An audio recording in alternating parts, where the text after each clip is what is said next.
केरल को शुगर का राज्य कहा जाता है। वहाँ पे कहते हैं कि 90% लोगों को शुगर है। सिर्फ दवा लेने से डायबिटिक नहीं कंट्रोल होगा, क्योंकि डायबिटिक एक ऐसा बीमारी है जो लाइफस्टाइल के साथ इतना संबंध है। इतना ग्लूकोज आपकी ब्लड है उनके बारे में जानकारी होना चाहिए। केवल ग्लूकोज का ही नहीं, डायबिटीज होने वाले आदमी को और भी शारीरिक मामला आएगा, जैसे आंखों का मामला, हृदय की मामला। हम लोगों को डायबिटीज के बारे में पूरा जानकारी देने से ही दवा के ऊपर प्रभाव मिलता है।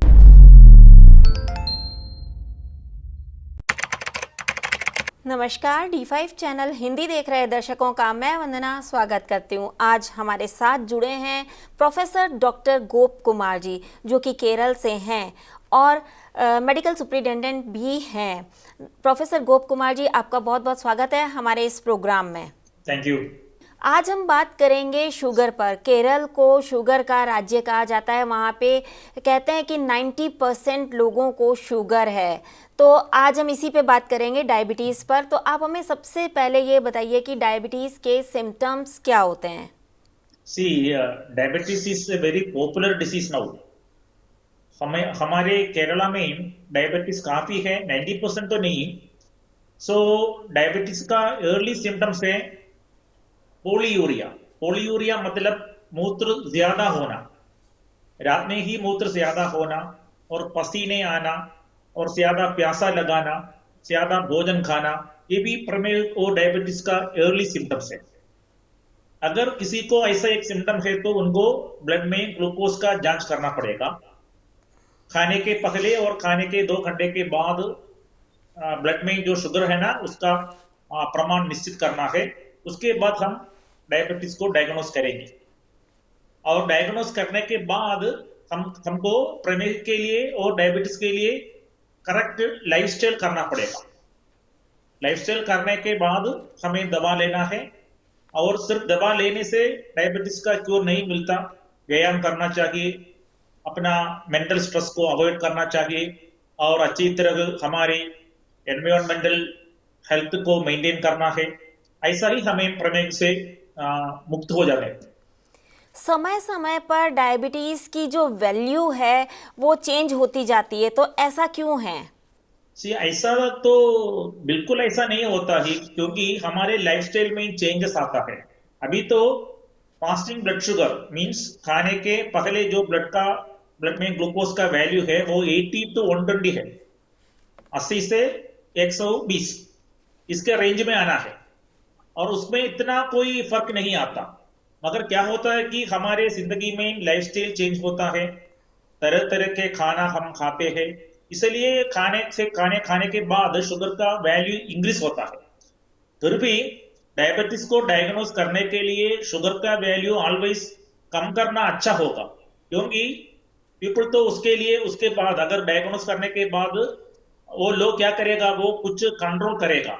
नहीं तो अगर हम ऊंचा वैल्यू करता है तो डायबिटीज के लिए इतना कंट्रोल नहीं करते, इसलिए कुछ चेंजेस होता है, इतना बिल्कुल फर्क नहीं होता। जब किसी को डायबिटीज़ हो जाती है तो उसे कौन सी चीज़ बिल्कुल नहीं खानी चाहिए? ये तो अच्छा सवाल है, क्योंकि हमारी ब्लड में ग्लूकोज का वैल्यू ज्यादा होने से हम बोलते हैं डायबिटीज। हमें मधुर की आहार पूर्ण तरह की वर्ज करना अच्छा होगा। It is better to avoid all the sweet foods और ऑयली फूड है ना, फैटी फूड्स, वो भी कम करना उचित होगा। और इतना आर्टिफिशियल फूड है वो जो बेकरी में मिलता है, आर्टिफिशियल फ्लेवर वाला मिलता है, ऑयली वाला है, शुगर वाला है, और आर्टिफिशियल ड्रिंक्स है ना, जूसेस है, कार्बोनेटेड ड्रिंक्स है, वो पूरा हमें तो अवॉइड करना ही चाहिए। और जो खाने से हमारे ब्लड में शुगर इतना very fastly increasing, the food items which will increase the sugar value very fast, उसे हमें अवॉइड करना है। जैसे हमें तो मैंगो फ्रूट्स अवॉइड करना है, पाइनएप्पल का फ्रूट अवॉइड करना है और ग्रेप्स का फ्रूट अवॉइड करना है। केला खा सकते हैं मगर दिन में 1 केला। और you can take foods which are having low sugar level. और गेहूं अच्छा है और रागी अच्छा है, मगर राइस तो कम करना ही होगा। क्या चीज़ खानी पीनी चाहिए जिससे कि ब्लड शुगर लेवल नॉर्मल रहे? सी मैंने बोला था ना, शुगर को कंट्रोल करने के लिए हमारे लाइफ में हमारे भोजन को कुछ कंट्रोल करना ही चाहिए। इसलिए हमारे खाने को दो तरीके से हम डिवाइड करते हैं, हाई ग्लाइसीमिक खाना और लो ग्लाइसीमिक खाना। इनमें लो ग्लाइसीमिक खाना वाला फूड तो हमें लेना है। लो ग्लाइसीमिक खाना मीन्स खाने के बाद हमारे रक्त में, हमारे ब्लड में शुगर का रिलीज स्लोली बनता है। ऐसा खाने हमको सेलेक्ट करना है, जैसे गेहूं वाला बीज और चपाती वाला, रोटी वाला और फाइबर कंटेंट वाला फूड, वो तो बहुत अच्छा है। आपको प्रोटीन कंटेंट होने वाला फूड तो लेना है। आपको द पीस आइटम्स तो आपको लेना है, और आपको इतना कार्बोहाइड्रेट वाला खाना नहीं खाना है। आर्टिफिशियल स्वीटिंग फूड्स, आपको मालूम होगा कि बेकरी वाला फूड है, फास्ट फूड है, टिन्ड फूड है, पैक्ड फूड है, और आइसक्रीम है और मिल्क शेक है, डायरी प्रोडक्ट है, वो तो बिल्कुल कम करना होगा। डॉक्टर गोप कुमार, ये बताइए कि जब किसी को डायबिटीज़ हो जाती है तो आपने बोला कि मीठे फल नहीं खाने हैं, जबकि कहते हैं कि फलों की जो शुगर होती है वो नुकसान नहीं पहुंचाती है, तो आप फिर मीठे फल खाने को क्यों मना कर रहे हैं? ऐसा नहीं है, ऐसा नहीं है। हमारे फलों में फ्रक्टोस वाली शुगर है। ये फ्रक्टोस वाली शुगर भी इतने अधिक अधिक क्वांटिटी में खाने से अच्छा नहीं होगा। ग्लूकोज है हमारे खाने में मिलेगा, फ्रक्टोस वाला शुगर फ्रूट में है, वो भी शरीर के लिए इतना अच्छा नहीं। और जो फ्रूट हम खाते हैं ना, वो स्लोली हमें हमारी ब्लड में शुगर को लेना, शुगर को रिलीज करना है। इसलिए फ्रूट खा सकते हैं, मगर अधिक खाना बिल्कुल अच्छा नहीं। ऐसा बताया, फिर फ्रूट खाना है बस अधिक खाना अच्छा नहीं। डेली रूटीन कैसा होना चाहिए डायबिटीज़ वालों का? डायबिटीज वालों का हमें तीन बातों का ध्यान देना चाहिए। एक तो खाना, दूसरा तो हमारा एक्सरसाइज व्यायाम, तीसरा तो हमारा औषधि। सो आहार को कंट्रोल करना है, औषधि को ठीक तरह से लेना है, और अच्छी तरह से व्यायाम करना है, और निद्रा भी इंपॉर्टेंट है, स्लीप। जो आदमी को डायबिटीज है वो डे टाइम में सोना अच्छा नहीं है। रात में 6 to 7 hours, 7 घंटे तक का निद्रा तो अवश्य मिलना चाहिए। और मानसिक सम्मर्द है ना, हमारे आज की दुनिया में मेंटल स्ट्रेस ज्यादा है, उसे कम करना है। एक आदमी को अगर डायबिटीज का निर्णय होता है ना, उसी वक्त से उसको मानसिक स्ट्रेस आता है। सो मेंटल स्ट्रेस को कम करना है। डेली 30 मिनट्स का वॉकिंग करना अच्छा होगा। 30 मिनट्स का वॉकिंग करना अच्छा होगा। खाने में मधुर रस वाली खाना अवॉइड करना चाहिए, ऑयली फूड को अवॉइड करना चाहिए, और फाइबर वाला फूड को ज्यादा खाना है। जो आदमी को डायबिटीज है उनको कोलेस्ट्रॉल भी ज्यादा नहीं होना चाहिए। जिसको ब्लड में ग्लूकोज है उसके साथ कोलेस्ट्रॉल का भी कंट्रोल करना ही चाहिए, क्योंकि डायबिटीज वालों को अगर कोलेस्ट्रॉल है, हृदय की बीमारी हो सकती है और ब्रेन का डैमेज होता है। इसलिए इतना ऑयली वाला मीन्स तेल वाला फूड, फैटी फूड को कम करना है, फाइबर वाला फूड को लेना है, और उनको महीने में एक बार अवश्य शुगर का टेस्ट करना है। शुगर का टेस्ट करने के बाद ही अपनी लाइफस्टाइल में चेंज करना है। डॉक्टर गोप कुमार, ये बताइए कि जब किसी को शुगर हो जाती है तो उसे अपना लाइफस्टाइल चेंज करने में बहुत सारी दिक्कतों का सामना करना पड़ता है। वो अपना लाइफस्टाइल कैसे चेंज कर सकते हैं? कहने का मतलब ये है कि खाना उन्हें किस वक्त खाना चाहिए और कितने अंतराल पे खाना खाना चाहिए? वो अच्छी सवाल, क्योंकि इधर का मेजर प्रॉब्लम इधर यह है कि डायबिटीज होने के बाद उनके मन में कुछ डिसीजन लेना आवश्यक है। अगर एक आदमी को डायबिटीज का निर्णय लिया है और उसको डायबिटीज को डायग्नोसिस मिला है, उनके मन में स्ट्रेस आएगा। इसलिए डायबिटीज के बारे में अवेयरनेस होना अच्छा है। हम जैसे डॉक्टर क्या बोलते हैं कि आपको अगर डायबिटीज के मामले का पूरा जानकारी आपको होना आवश्यक है, क्योंकि ऐसा जानकारी होने के बाद ही वो अपने लाइफस्टाइल को चेंज करने के लिए आगे आता है। डॉक्टर वाला बोलने से उनके दिमाग में ऐसा कोई चेंज नहीं आएगा। इसलिए कितना खाना खाना चाहिए, कैसे खाना खाना चाहिए, कब खाना खाना चाहिए, ये तीनों सवाल इंपॉर्टेंट है। जब भूख आता है ना, उसको खाना लेना है, मगर बार बार खाना अच्छा तो नहीं। बार बार खाना अच्छा तो नहीं, खाने के इंटरवल होना चाहिए, मगर ब्रेकफास्ट को नहीं स्किप करना। नाश्ता जरूर लेना है। नाश्ता लेने के बाद 11 बजे और 12 बजे के अंदर कुछ लाइट फूड खा सकते हैं। लंच इतना हेवी नहीं होना चाहिए। अगर 4 बजे का कोई चाय लेता है, उसके साथ कोई मधुरा पकौड़ा, मधुर रस वाला खाना नहीं खाना चाहिए। रात के भोजन 8 बजे के पहले करना अच्छा होगा, क्योंकि रात का भोजन करने के बाद 2 घंटे का टाइम मिलना है, क्योंकि पूरी अच्छी तरह हमें डाइजेशन मिलता है।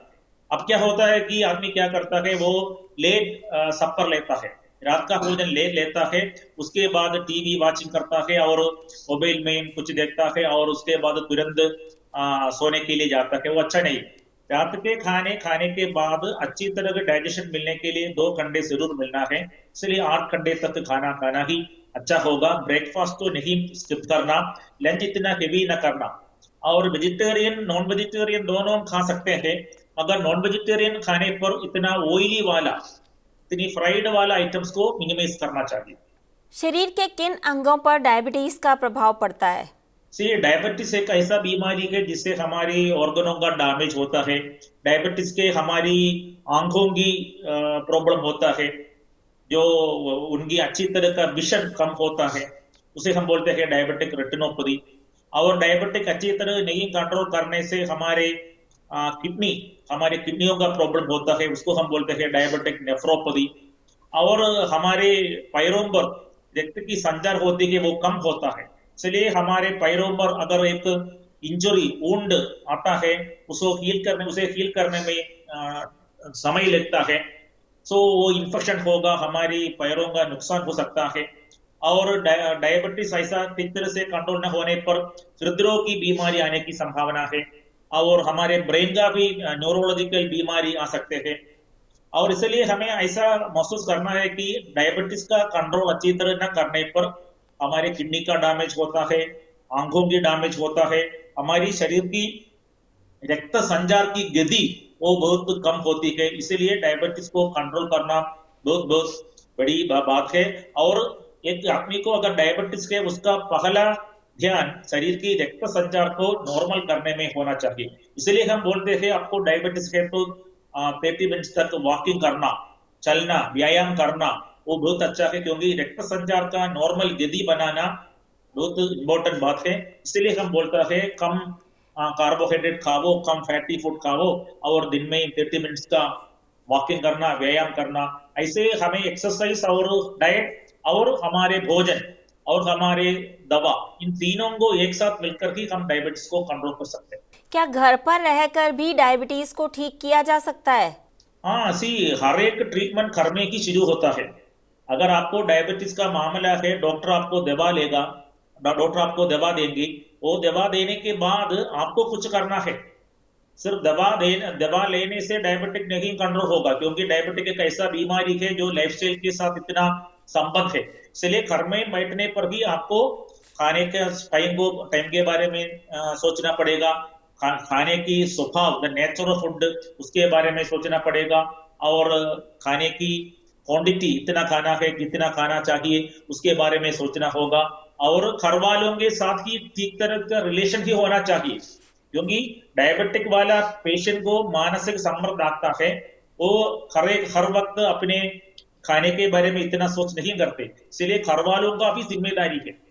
अगर घर में एक आदमी को डायबिटीज है, दूसरे घर वालों का भी जिम्मेदारी है कि उसे करेक्ट तरीके की लाइफस्टाइल को बताना और उसका पालन करना। इसलिए घर में बैठकर भी हम अच्छी व्यायाम करना है, अच्छी तरह भोजन खाना है, जो भोजन शुगर को बढ़ाता है उसको कम करना है, मानसिक संमर्द को दूर करना है, समय पर दवा लेना है। अगर इसके बीच में कुछ प्रॉब्लम आता है तो ठीक समय पर शुगर का वैल्यू लैब में जाकर परीक्षण करना है और डॉक्टर को मिलना है। ऐसा ही डायबिटीज को कंट्रोल करना है। आयुर्वेद में डायबिटीज को कंट्रोल करने का क्या तरीका बताया गया है? आयुर्वेद एक ऐसा चिकित्सा शास्त्र है जिसमें लाइफस्टाइल के बारे में इतना इंपॉर्टेंस दिया है। इसलिए एक दवा खाने से, हमारे आयुर्वेद में एक दवा लेना है, दवा लेने के बाद शुगर कम होता है, ऐसा तरीका नहीं। हम जो करता है कि डायबिटीज में शुगर को कंट्रोल करने की दवा लेता है, हमारे खाने को औषध बनाकर देते हैं। आयुर्वेद का यूनिक कंसेप्ट है कि जो खाना खाता है उनको दवा बनाकर खाना है। इसलिए हम बटर मिल्क लेता है, क्षीर कल्पना लेता है और तरह तरह के अन्न कल्पना लेता है। उसमें आयुर्वेद जड़ी बूटियों को मिलाकर खाने पकाने के बाद लेने पर खाना का भी मामला होगा और दवा का भी मामला होगा। मैं जो बोलता हूँ कि आयुर्वेद का तरीका ऐसा है कि हमें जो खाना है खाने वाले भोजन को दवा बनाकर लेना अच्छा होगा। और आयुर्वेद का एक ऐसा प्रमाण है कि सिर्फ शुगर का कंट्रोल नहीं करना प्रमेय का बात है, जो कॉम्प्लिकेशंस आएगा। मैंने बोला था ना, अगर शुगर नहीं कंट्रोल होने पर आपकी पैरों पर व्रण आती है, आपके हृदय में बीमारी आती है, आपके अंगों में बीमारी आती है। ऐसा कॉम्प्लिकेशंस को कम करने के लिए भी हमारे आयुर्वेद में दवा है। सो आयुर्वेद एक ऐसा साइंस है जो हमारी नेचर से, हमारी माँ प्रकृति से इतना संबंधित है। इसलिए खाना अच्छी तरह खाना चाहिए और आपको प्रमेह की ग्लूकोज लेवल को कंट्रोल करना है। प्रमेह के बाद जो कॉम्प्लिकेशंस, जो उपद्रव रोग आएगा उसका कंट्रोल करना, ऐसा ही आयुर्वेद प्रमेह के बारे में सोचता है। कौन कौन से काढ़े फायदेमंद होते हैं डायबिटीज पेशेंट के लिए? डायबिटीज पेशेंट को जो खाड़ा देना है, जो कषाय देना है, उसको फैसला करने के पहले उसको कितना ग्लूकोज है उसका एस्टिमेशन करना चाहिए, उसका आत्मी का प्रकृति का निश्चय करना चाहिए, उसकी शरीर की एनर्जी यूटिलाइजेशन का प्रमाण लेना चाहिए। फिर भी हमारे डॉक्टर्स के पास अगर रोगी लोग आने पर उसकी ये पूरी बात समझने के बाद हम दवा लिख कर देते हैं। ऐसा तरह तरह दवा हमारे मार्केट में मिलता है, मगर हर एक आदमी के लिए एक ऐसा दवा बोलना तो अच्छा नहीं होगा। उनका शुगर का वैल्यू, उनका बायोलॉजिकल फैक्टर्स, उनका उम्र, उनका एनर्जी एक्सपेंडिचर, इन सारी चीजों को सुनने के बाद ही एक दवा बताना अच्छा है। फिर भी हम आमलगी और हरिद्रा चूर्ण मिलकर खाना अच्छा होगा, क्योंकि आमलगी है ना, आमला का स्वरस 15 ml के साथ हल्दी पाउडर 5 ग्राम मिलकर हर आदमी सुबह में खाने के पहले खाना डायबिटीज के लिए एक अच्छा कंट्रोल। कहा जाता है कि डायबिटीज रोगियों को करेले का जूस पीना चाहिए। वो भी अच्छा है, क्योंकि मधुर वाला भोजन प्रमेह के लिए बिल्कुल निषिद्ध है। करेले का जूस खाने से क्या होता है कि हमारे डाइजेस्टिव कैपेसिटी इंक्रीज होता है। आयुर्वेद के आधार पर हर एक बीमारी के लिए हमारी अग्नि मीन्स हमारे पेट में भोजन को डाइजेशन करने वाला फैक्टर है अग्नि। वो अग्नि को बढ़ाने के लिए करेला वाला फ्रूट अच्छा है और उसमें इतना शुगर वैल्यू नहीं है। और करेले खाना हमारी बॉडी के लिए फाइबर कंटेंट और ऐसी डाइजेशन का प्रभाव बढ़ाने वाला सब्सटेंस करेला में है। इसलिए तो करेले का जूस खाना अच्छा होगा, मगर हर दिन करेले का जूस खाना भी अच्छा नहीं, क्योंकि हमारी डायबिटीज में डाइट कंट्रोल के बारे में ही हमें सोचना पड़ेगा। अगर हम हर दिन करेले का जूस खाता है, पीता है और नरिशमेंट वाला फूड नहीं लेता है, हमारी बॉडी में हमारी टिश्यू डिजेनरेशन होगा, धातुओं का कम होगा, न्यूट्रिशन को इतना कम नहीं होना चाहिए। इसलिए एक डॉक्टर्स के साथ बात करने के बाद, अपनी ग्लूकोज को एस्टिमेशन करने के बाद करेले का जूस खाना अच्छा। खाने के 2 घंटे बाद में डायबिटीज का टेस्ट करना चाहिए, तो उसकी वैल्यू कितनी होनी नॉर्मल मानी जाती है? उसका खाने के बाद जो हम टेस्ट करता है उसका नाम है PPBS, पोस्ट प्राइमरियल ब्लड शुगर। उसका वैल्यू आपको 180 के आसपास होना ही चाहिए। खाने के पहले हम वैल्यू मिलता है 80 to 120, 80 से 120 तक, और खाने के बाद 180 180 तक आना अच्छा होगा। उसके ऊपर आने से डायबिटिक का रिस्क बढ़ा जाता है। कहते हैं कि हर उंगली से अगर आप डायबिटीज़ का ब्लड टेस्ट करते हैं, ब्लड टेस्ट से डायबिटीज़ का पता करते हैं, तो वैल्यू अलग आती है। ऐसा नहीं। आपका एक मामला करना है, अगर आपकी घर में आप ग्लूकोमीटर से डायबिटीज का टेस्ट करने पर आपको इतना स्क्यूज नहीं करना चाहिए। आपको ब्लड लेने के लिए एक ही प्रिक करना है और जो ब्लड आता है उनको लेना है। इतना प्रेशर करके स्क्यूज करके ब्लड लेने से फ्लूइड ज्यादा आता है, उससे डायबिटीज का वैल्यू में कुछ चेंज आएगा। इसलिए हर एक उंगली से लेने से ऐसा कोई प्रॉब्लम नहीं। ब्लड लेने में आपको स्क्यूज नहीं करना, ऐसा दबाकर नहीं लेना, क्योंकि उसके साथ फ्लूइड आता है। फ्लूइड आने के बाद ब्लड में ग्लूकोज का कॉन्सेंट्रेशन कुछ कम होगा। सो ऐसा है, और हर एक उंगली से लेने से डिफरेंट वैल्यू मिलता है, उसके लिए इतना साइंटिफिक प्रूफ नहीं है। डायबिटीज पेशेंट्स को आप क्या सावधानियां रखने को कहेंगे, क्या प्रिकॉशंस सी रखनी चाहिए उन्हें? हाँ, मैंने बोला था ना, डायबिटीज एक ऐसा बीमारी है जिसे हम केवल ड्रग से नहीं कंट्रोल सकते हैं। Diabetes is a disease which can be controlled by diet, drug, drink. 3D है। डाइट मीन्स हमारा भोजन, ड्रग मीन्स हमारी औषधि, और ड्रिंक मीन्स हमारी पानीय। सो अच्छी तरह पानी पीना है, मधुर वाला पानी को छोड़ना है, और अच्छी तरह दवा लेना है, खुद दवा नहीं लेना है। शुगर को एस्टिमेट करने के बाद अपनी शरीर की परिस्थिति को समझने के बाद भी आपको दवा फिक्स करना है। और उसके परम प्रधान है कम ऑयल वाला, कम कार्बोहाइड्रेट वाला, फाइबर वाला खाना। और खाने के बाद दूसरा है व्यायाम। अवश्य दिन भर 30 मिनट्स का वॉकिंग करना, व्यायाम करना, दौड़ना, ऐसा कोई घर का काम करना, वो सबसे बड़ा इंपॉर्टेंस है। डायबिटीज के सबसे बड़ा इलाज व्यायाम है, क्योंकि व्यायाम करने के लिए हमें पैसा नहीं चाहिए। व्यायाम करने से हमारी शरीर को प्रयोजन मिलता है, आपकी मानसिक तंदुरुस्ती के लिए भी व्यायाम अच्छा है, इसलिए व्यायाम अच्छा है। और निद्रा जागरण नहीं करना चाहिए, रात को निद्रा को छोड़ना अच्छा नहीं है, दिन भर सोना भी अच्छा नहीं है और निद्रा के बारे में, और इतना मेंटल स्ट्रेस भी नहीं होना चाहिए। और एक इम्पोर्टेंट थिंग, अगर आपको डायबिटीज है 1 महीने, 2 महीने, 3 महीने के अंदर उसका जांच करना अच्छा ही होगा। कितना ग्लूकोज आपके ब्लड के उनके बारे में जानकारी होना चाहिए। केवल ग्लूकोज का ही नहीं, डायबिटीज होने वाले आदमी को और भी शारीरिक मामला आएगा, जैसे आंखों का मामला, हृदय की मामला, इसलिए और टेस्ट भी करना चाहिए डॉक्टर के साथ बात करने के बाद। अगर आपको डायबिटीज और कुछ बीमारी है, उसका परिपूर्ण जांच करना भी अच्छा है। मैं तो एक बात सिर्फ सिंपली बोलता हूँ, डायबिटीज एक ऐसा बीमारी है जिनको अपने मित्र समझकर, बीमारी को अपना मित्र समझकर उसके साथ अच्छी तरह लाइफस्टाइल करने से कोई प्रॉब्लम नहीं होगा। अगर हम डायबिटीज को इतना रेस्पेक्ट नहीं देता है, डायबिटीज होने पर भी जो खाता है, जो पीता है, ऐसा नहीं करना है।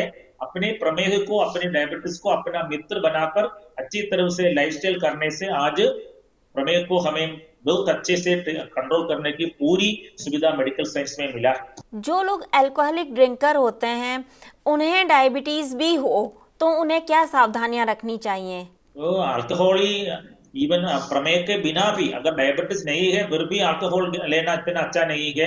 अल्कोहल ज्यादा खाने से हमारी तंदुरुस्ती को इतना प्रभाव है, हर लोगों को मालूम है। और फैटी लीवर एक ऐसा बीमारी है, लीवर में फैटी टिश्यू का डिपोजिशन होता है, उसके लिए अल्कोहल एक इम्पोर्टेंट कारण है। इसलिए प्रमेह वाला आदमी को हर तरीके से अल्कोहल से बाय करना अच्छा ही होगा। जी, और जो लोग अल्कोहल लेते हों उनके लिए आप क्या कहना चाहेंगे उन्हें, क्योंकि उनके कई लिए लोग मुझे छोड़ एक ही नहीं बात पाते हैं करना है। अल्कोहल लेना। See, alcohol withdrawal symptoms are there. It is not easy to leave alcohol. अगर एक आदमी अल्कोहल पर इतनी अल्कोहल लेने में उसको इतना ही प्रॉब्लम है, he cannot escape from the alcoholism. So उसको क्या करना है कि अल्कोहल एडिक्शन का ट्रीटमेंट देना है। हम बोलते हैं उनको डी एडिक्शन प्रोग्राम है। अल्कोहल की जो डिपेंडेंसी है उसको कम करने के लिए दवा है, और उसके लिए काउंसलिंग करना है, मानसिक सपोर्ट करना है, दवा लेना है, खाने में कुछ चेंजेस करना है। और सबसे बड़ा बात यह है कि प्रमेह के बारे में सबसे बड़ी बात तो यह है कि अवेयरनेस। सो हमारी जिंदगी में डायबिटीज के साथ क्या क्या होगा उसकी पूरी जानकारी होना चाहिए।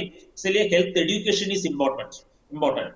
Health education is important. आप जैसे चैनल वाले जो करता है वो बिल्कुल आवश्यक है कि आम आदमी को, आम लोगों को डायबिटीज के बारे में पूरा जानकारी देना। जानकारी देने से ही दवा के ऊपर प्रभाव मिलता है। डॉक्टर गोप कुमार, आपने बताया कि सैर करना बहुत अच्छा होता है, तो किस वक्त सैर करना ज़्यादा अच्छा होता है, सुबह के समय या शाम के समय, और कितनी देर सैर करनी चाहिए डायबिटीज पेशेंट को? 30 मिनट्स का वॉकिंग करना अच्छा होगा, सुबह करना अच्छा है। वो पोल्यूशन के बिना सुबह तो 6 बजे से 7 बजे के अंदर करना है। खाने के बाद वॉकिंग करना अच्छा नहीं है। नहीं तो आप सुबह कर सकता है, शाम को कर सकता है, एक दिन में 30 मिनट्स को करना अच्छा होगा। डॉक्टर गोप कुमार, आपने हमें बहुत ही अच्छी जानकारी दी। जानकारी देने के लिए आपका बहुत बहुत शुक्रिया। Thank you. अगले एपिसोड में आपसे फिर मुलाकात होगी, तब तक के लिए नमस्कार।